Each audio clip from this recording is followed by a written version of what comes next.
आज लोकसभा चुनाव का दौर है और जो सबसे अधिक चर्चा है आज वो है संविधान की। भाजपा भी जोर शोर से कह रही है और सफाई दे रही है कि हम संविधान को नहीं बदलेंगे और नहीं बदलने देंगे।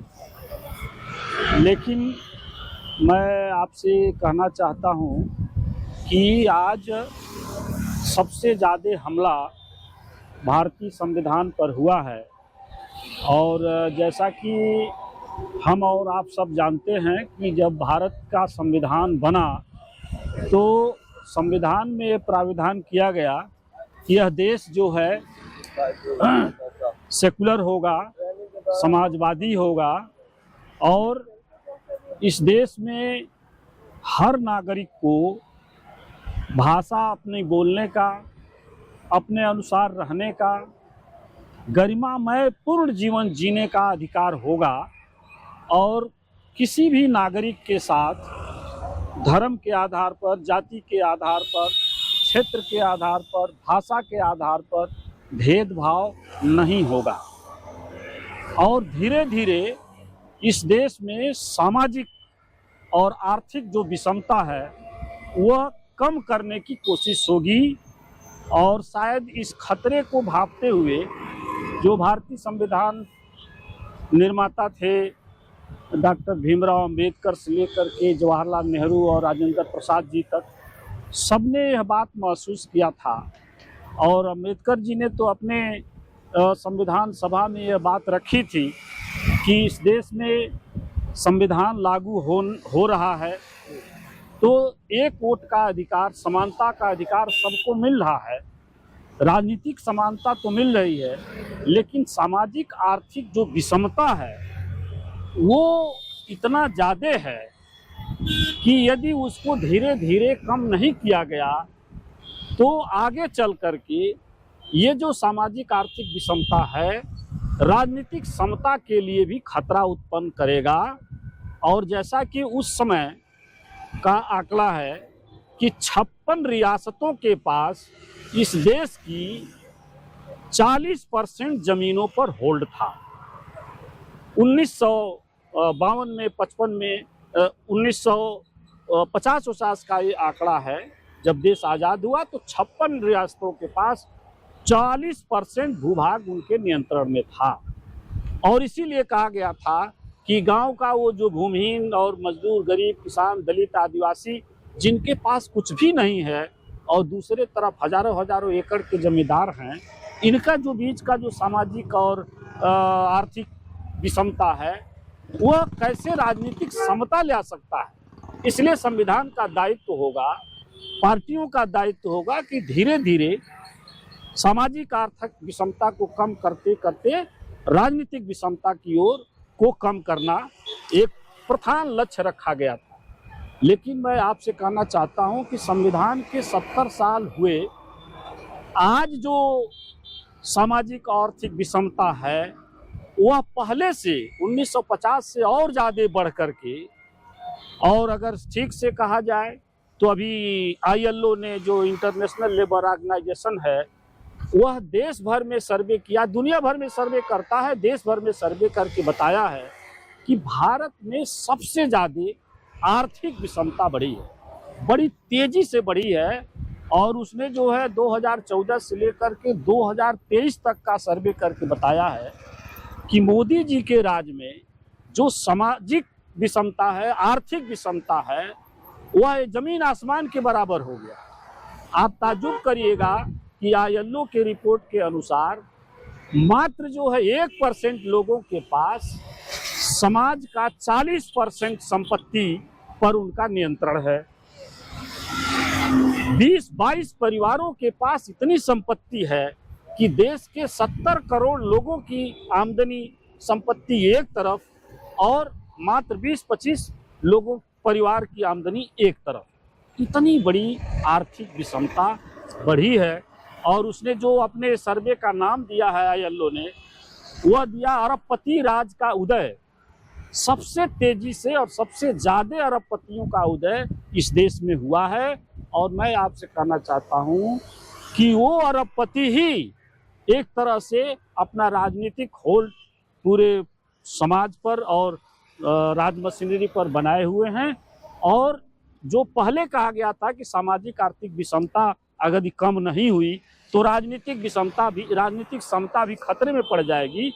आज जो अरबपतियों राज का उदय हुआ है वो अरबपति एक तरह से कहा जाए कि हम सारे 70-80 करोड़ लोगों को सिर्फ वोट देने के अधिकारी बनाया है। यानी हम वोट देंगे, वोट लेने के अधिकारी नहीं है। चुनाव हम नहीं लड़ सकते क्योंकि अरबपति ही अब चुनाव लड़ेंगे, अरबपति ही खाली वोट लेंगे। और जो भी 70-80 करोड़ लोग मतदाता हैं, जो मजदूर गरीब किसान हैं, वो जो है सिर्फ वोट देने का अधिकारी होंगे। कभी इसी उत्तर प्रदेश में नारा लगा था कि वोट हमारा राज तुम्हारा नहीं चलेगा। वो सामाजिक तौर पर जो विषमता का द्योतक था उसको एक तरह से रिफ्लेक्शन था वो। लेकिन आज जो आर्थिक रूप से विषमता है वो विषमता यह बात को दावा कर रही है कि हम राजनीतिक समता के अभी भी बहुत दूर हैं। इसलिए मैं आपसे कहना चाहता हूं कि भारत सरकार ने खासकर मोदी के रिजीम में गरीब और गरीब हुआ है। आप ताज्जुब करेंगे कि इस देश में आज तक जो भी मजदूर हैं उनका न्यूनतम मजदूरी भी भारत सरकार ने नहीं तय किया है। आज मनरेगा में 230 रुपये मजदूरी थी, भारत सरकार ने 7% की मजदूरी बढ़ाया है। उत्तर प्रदेश में 237 रुपये मजदूरी मिलता है। और मैं आपसे कहना चाहता हूं कि ये मोदी की सरकार है कि 19 करोड़ जो है मनरेगा मजदूर थे, जिनका 8.5 करोड़ जॉब कार्ड इसलिए निरस्त कर दिया गया कि उनसे कहा गया कि आपका आधार बेस्ड पेमेंट से जुड़ाव नहीं है। मनरेगा मजदूरी भी खत्म कर दी गई।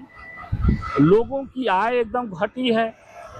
और ये आय घटने का जो ताजा आंकड़ा आया है, मैं आपसे कहना चाहता हूं कि लोग जो हैं सीधे सीधे एकदम रोजी रोजगार से दूर हो गए हैं। उनकी कोई आय नहीं है, पूरी कर्ज की अर्थव्यवस्था में जी रहे हैं।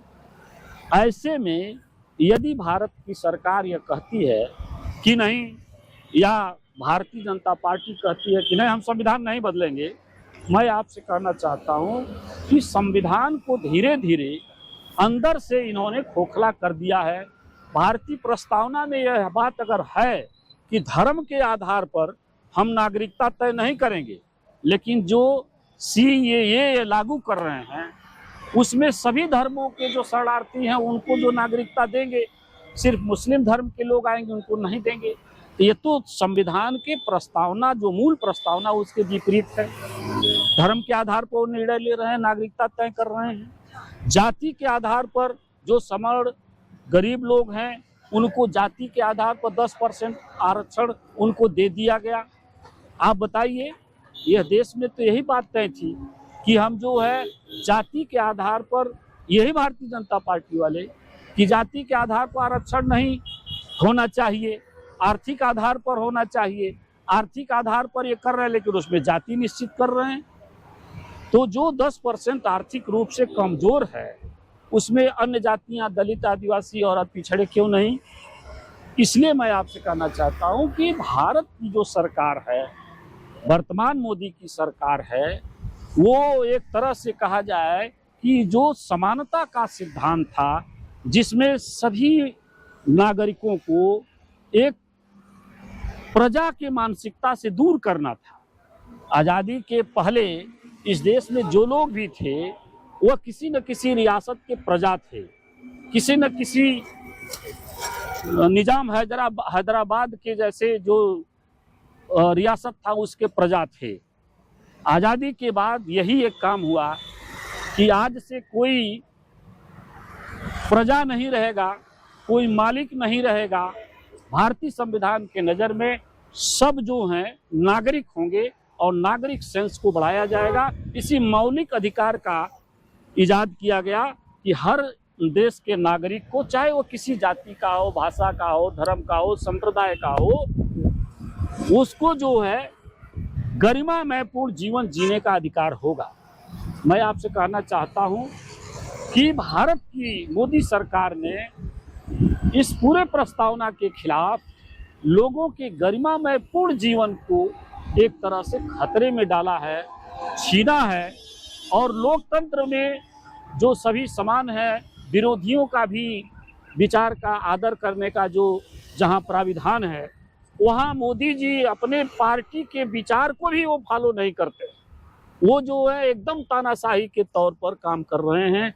लोकतंत्र और एक तरह से जो समानता का अधिकार है उस पर लगातार वो हमला कर रहे हैं। और वो समय समय पर एहसास कराते रहे हैं, उनके नेता एहसास कराते रहे हैं, उनके संगठन के लोग एहसास कराते रहे हैं कि भारत के लोग अभी भी नागरिक नहीं हैं, बल्कि वो प्रजा हैं। हम मालिक हैं, मोदी जी मालिक हैं, मोदी जी अवतार हैं।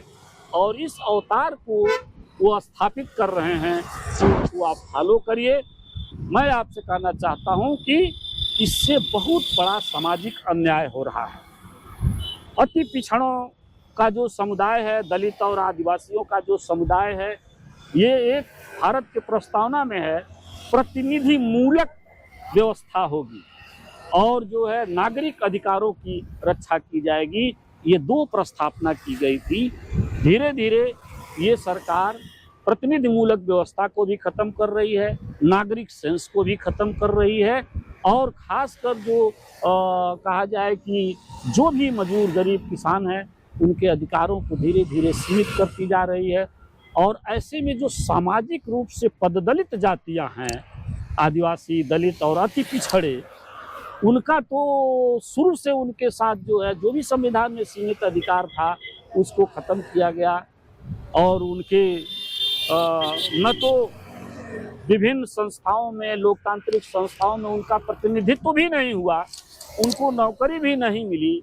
और एक तरह से कहा जाए कि इसके सबसे ज़्यादा शिकार अति पिछड़ी जातियाँ हुई, निषाद जातियाँ हुई, चौहान हुए, राजभर हुए। ये तो आज भी इनको जो है एक तरह से दोहरी मार है। इनके साथ कोई अत्याचार वगैरह होता है तो इनके साथ सुरक्षा के कवच के रूप में हरिजन उत्पीड़न एक्ट जैसा कोई कानून भी नहीं है। लेकिन इनकी सामाजिक हैसियत देखिए तो उनके बराबर नहीं तो उनसे कम के लगभग कम है।